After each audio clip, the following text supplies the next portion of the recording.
Bonjour à tous, c'est Karine, bienvenue sur ma chaîne, j'espère que vous allez bien. Je suis contente d'être avec vous pour pouvoir partager une recette simple et rapide et de saison. Merci de votre fidélité, ce qui m'encourage à cuisiner pour vous.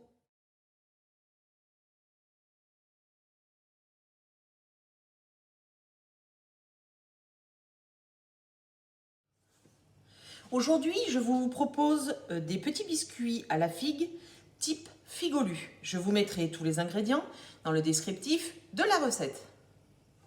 Je vais tout d'abord commencer par la pâte. Je vais mettre tous ces ingrédients dans le bol du robot.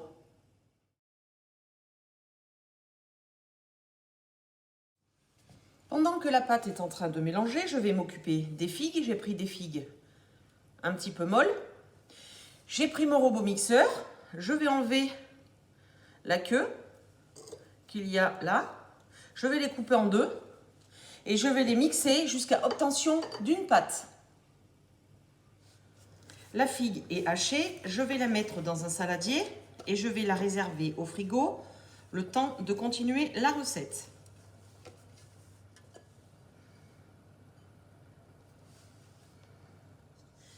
Vous obtenez une pâte friable, vous faites une boule que vous mettez sur le plan de travail fariné.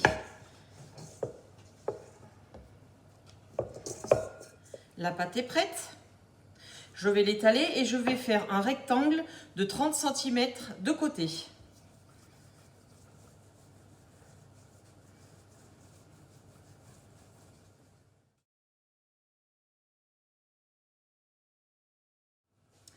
J'ai divisé ma pâte en deux.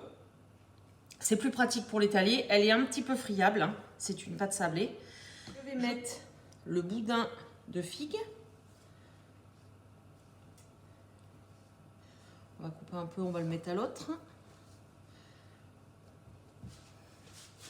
Et je vais l'enrouler de la pâte sablée. Le boudin est fait, je vais passer au deuxième. Les deux boudins sont confectionnés. À l'aide d'un rouleau, je vais un tout petit peu aplatir la pâte.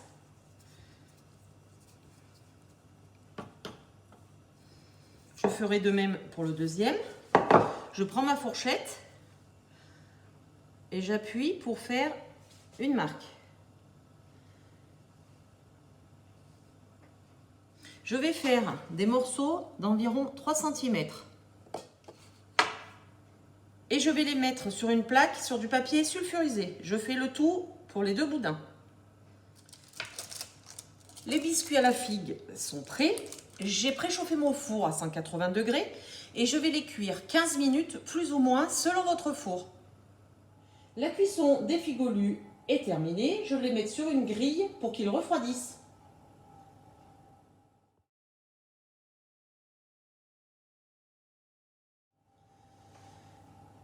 Les figolus ont refroidi. Bon appétit! J'espère que cette recette vous a plu. N'hésitez pas à vous abonner à ma chaîne et à liker si vous avez aimé. Bonne dégustation et à dimanche prochain pour une nouvelle recette sur les saveurs d'Annabelle.